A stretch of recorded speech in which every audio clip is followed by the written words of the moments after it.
There's a feeling that's been with you for a long time, lurking just beneath the surface, yet you've never quite found the words to express it. It isn't loud. It doesn't come with a clear cause. It's quiet, persistent, a dull ache in your chest, a fatigue that no amount of sleep can fix. And it's not just stress. It's not anxiety. It's something else entirely.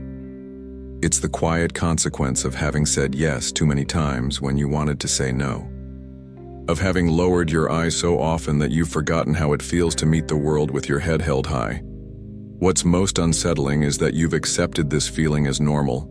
You were conditioned to endure, to keep the peace, to be the bigger person. You were told that if you were kind and patient and understanding, everything would eventually be okay. But that was never the truth. The truth is, you became the emotional dumping ground for other people's chaos, a silent absorber of pain, disappointment, and disrespect. Over time, you started questioning your worth. Now, whenever something upsets you, you second-guess your own reactions. You wonder, am I overreacting? Am I just being too sensitive? But here's the truth. It's not sensitivity. It's intuition. It's your mind raising its voice after being ignored for too long. Carl Jung understood this long before most. He dedicated his life to exploring the unseen depths of the human psyche, and what he discovered was unsettling. He found that most of our deepest wounds don't come from massive, catastrophic events, but from the everyday erosion of the self. The subtle slights, the disrespect we let slide, the boundaries we fail to defend, the behaviors we normalize because speaking up feels too risky. Jung believed that what we fail to confront doesn't disappear. It festers. It rots from the inside. This message isn't meant to be comforting. It's not meant to ease your mind. It's meant to wake you up, to shine a cold, bright light on the 7 toxic behaviors Jung identified, not because they're morally wrong, but because they corrode your sense of self. These behaviors don't come with warning signs. They don't storm in like villains. They arrive disguised as care, as humor, as love. And if you're not watching closely, you let them in. And once they're in, they repeat. And each repetition chips away at something vital within you. You're not reading this out of idle curiosity. You're here because something inside you has reached its limit. Because you know, maybe not fully, but enough, that you've been carrying something heavy and nameless for far too long, and that it's time to stop allowing what has been quietly hurting you. This isn't just about what others have done, it's about the things you've done too. Because sometimes, we mirror the very behavior that once hurt us. Not because we're cruel, but because we were never taught to recognize it as harmful. No one ever told us that silence in the face of emotional manipulation is a form of self-betrayal. But now, you're going to see it. Clearly, behavior by behavior. And once you see it, you won't be able to unsee it. You won't look at certain people the same way. You won't look at yourself the same either. And yes, it will hurt. But it will also be the beginning of freedom. Many of these behaviors seem small at first. An offhand remark, a backhanded compliment, a piece of advice you didn't ask for. Harmless, maybe even well-intentioned. But when repeated over time, they become patterns. And patterns become your reality. Suddenly, you're not living your life. You're living the version that others have quietly shaped for you. Jung warned about the most dangerous kind of manipulation, the covert kind. Emotional control that doesn't shout, but whispers. It shows up as concern. I'm saying this for your own good. Or as guilt. If you really loved me, you would do this. Or as confusion. I don't get why this upsets you so much. And before you know it, you're doubting yourself. First, you doubt what happened. Then you doubt what you felt. Eventually, you doubt your entire perception of reality. That's the manipulator's greatest trick, not to overpower you, but to make you do it to yourself. It's not affection. It's not care. It's control, hidden behind the mask of love. And the reason it hurts so deeply is because it often comes from those you love most. That's what makes it so poisonous. Your loyalty becomes your trap. Jung explained this with unsettling precision. Human beings will go to incredible lengths to avoid facing their own inner wounds. And one of the easiest ways to do that is by shaping the minds of others. Emotional manipulation thrives in silence. It feeds off a lack of boundaries, off childhood conditioning, off your fear of being alone. And when they sense that you're no longer going to fight back, when your resistance wears thin, they take it a step further. They start to erode your image in the eyes of others. And they do it with humor. Not with open cruelty, but with sarcasm, inside jokes, and public teasing. The most cowardly kind of abuse, mockery masked as laughter. A joke that cuts like a knife. But only you bleed. And you laugh along because not laughing makes you too serious, too sensitive, no fun. If you push back, you're the problem. If you stay quiet, you enable it. Every joke is a splinter in your self-worth. Jung knew that the unconscious can't distinguish between play and pain. What is repeated, whether it comes as a joke or a slap, gets absorbed. That's why subtle ridicule is a form of violence. It reshapes you. It lowers you. It teaches others how to treat you. And the darkest part? The people who do this the most are often deeply insecure themselves. They laugh at you to avoid looking at their own emptiness. But you don't exist to carry their unhealed wounds. You weren't born to be the outlet for pain others won't face. And if you let it continue, if you normalize it, you invite something even worse. Psychological manipulation that attacks your sense of reality. That's where gaslighting begins. When someone looks you in the eye and tells you that what you heard wasn't said, that your feelings aren't valid, that your reaction is too much. That never happened. You're imagining things. You always make a big deal out of nothing. The real damage of gaslighting isn't in what they say, it's in what you start to believe. To survive, your brain begins adapting to the false reality they create. Jung called this internal betrayal, the moment when you start turning against yourself, when you no longer trust your memories, your emotions, your instincts. You become captive to someone else's version of truth, and they don't even need to shout, they've already gotten inside. Gaslighting is a silent war waged in shadows until you're lost in the fog and can't tell if the problem is them or you. But the most chilling aspect of all is what happens next. Once confusion takes root, they begin to weaponize your vulnerability. You open up about your pain and they brush it off. You express your boundaries and they laugh at them. You're always so dramatic. It's not a big deal. Here we go again. This is systematic emotional invalidation, behavior so subtle, so constant, that you begin to believe your feelings are wrong, that your needs are inconvenient, that your voice doesn't matter. And when that belief sets in, they don't have to silence you anymore. You silence yourself. When someone dismisses your emotions, what they're really saying, whether they know it or not, is that your inner world is inconvenient, that your feelings are too loud, too messy, too much. And so, little by little, you begin to silence yourself. You hold back. You shrink. You become a quieter, diluted version of who you once were, all in the hope that you won't disturb others. But in doing so, you lose the essence of your voice. You learn to suppress, to contain, to pretend. And it feels familiar, doesn't it? Because we've all been taught at some point that to feel deeply is to be dramatic, that to express pain is to be weak. But emotions don't vanish when you ignore them. They fester.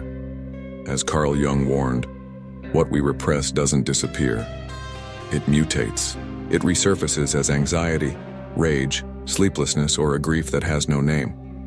These buried truths pull you further away from yourself, from clarity, from peace. But emotional suppression isn't the only wound. Once you've been manipulated, dismissed, gaslighted, and confused, another layer settles in. Silent contempt. Not shouting, not insults, but calculated silence. A cold shoulder, a blank stare, a message never answered. The deliberate absence of acknowledgement. And this is what cuts deepest, not the confrontation, but the void. You remain there, fully aware of your pain, screaming internally while they erase you with their silence.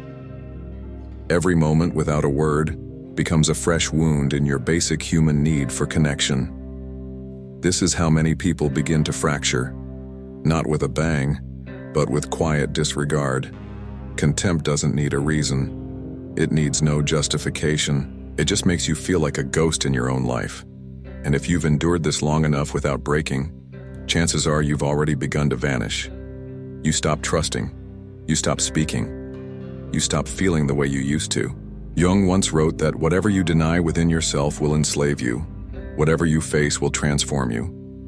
And what you've endured silently, that slow erosion of self, is the very force that keeps you chained. But it doesn't stop there. Two more patterns remain.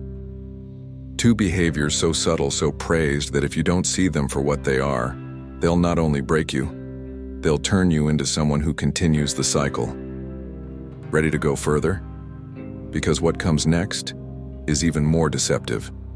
The sixth behavior is especially insidious, the glorification of self-sacrifice. From childhood, many of us were taught that giving up our needs was love, that always putting others first was noble, that self-erasure was maturity. And over time, we internalized this. We began to disappear in our own lives, mistaking it for virtue. But not everything done in the name of love is healthy. Not everything tolerated for peace is truly peaceful. Often, what we label sacrifice is actually fear. Fear of being rejected, of not being enough, of standing alone. Jung knew this too. The self is the true center of the psyche. And every time you betray that center, every time you betray your needs, your instincts, your truth, you fracture yourself. You become fragmented, a distorted echo of who you were meant to be. And the world claps. It claps when you're compliant, when you don't challenge the status quo, when you disappear for everyone but yourself. But no one asks you. When was the last time you showed up for you? Constant sacrifice isn't love. It's abandonment. And when you build your identity around being the one who always gives, you eventually lose the ability to know what you need, who you are, or where your limits lie. Then comes the final poison, accepting contempt as the cost of connection. This is the deepest fall, the end of the descent. It's when, after everything you've been through, the invalidation, the manipulation, the silence, the self-erasure, you decide that crumbs are enough. That belonging, even on abusive terms, is better than isolation. And so you settle. You rationalize. You tell yourself this is what you deserve. That you're the problem, that you're lucky anyone stays at all. This Jung would call psychic death, not physical, but a total disconnect from the self. A hollowed-out existence where the person no longer hopes, no longer resists, no longer feels. They survive, but they don't live. They adapt to pain because they believe nothing better exists. That contempt is the price of not being alone. That silence is better than invisibility. But it's not. Nothing is worth betraying yourself for every single day. Yes, loneliness can be brutal, but living surrounded by people who diminish you, who strip you of your light, that's worse. You weren't made to beg for space in someone else's world. You were made to take your rightful place in your own. If you've read this far, it's because something in you is stirring. Something ancient and primal that recognizes truth when it hears it. Not every behavior described may apply to you. Not every moment may feel familiar. But you know. You felt the sting of staying silent just to avoid conflict. You felt yourself shrink in places where you were meant to rise. Now that you've seen these 7 poisons, 7 behaviors that slowly destroy you with your own consent, you can't unsee them. Jung didn't write to soothe. He wrote to awaken. So here's the question. Now that you know, what will you do with that knowing? Because most people, even after realizing everything, won't change. They'll go back to the same toxic dynamics. They'll keep playing the same role. Because it's easier to sleep through pain than to awaken into uncertainty. But if something in you is burning right now, if you feel that spark, that no more rising in your chest, then you're not most people. You don't have all the answers, and that's okay. What matters is that you feel the truth in your bones, the need to break free. And that's where the real journey begins. This is not about blaming others. It's not about turning yourself into a victim or a judge. It's about brutal honesty. It's about asking, where have I tolerated what I shouldn't? Who have I excused too often? Which parts of me have I silenced just to be accepted? This isn't self-help fluff.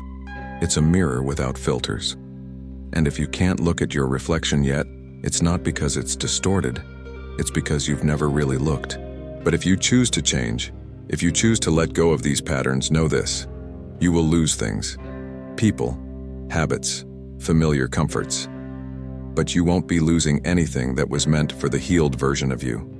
Every loss will be a cleansing. And what remains will be real, rooted, and yours. The kind of life that no one can take from you. Not without your consent. Carl Jung didn't write for comfort. He wrote for awakening.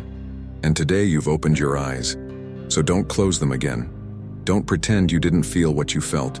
Don't betray yourself now. Because here's the truth no one talks about. Real power isn't in making others respect you. It's in no longer needing their respect at all. So if even one part of this resonated with you, don't let it stay as just a feeling. Declare it. Write it. Own it. What I tolerate buries me. Say it with the conviction of someone who is done swallowing poison with a smile.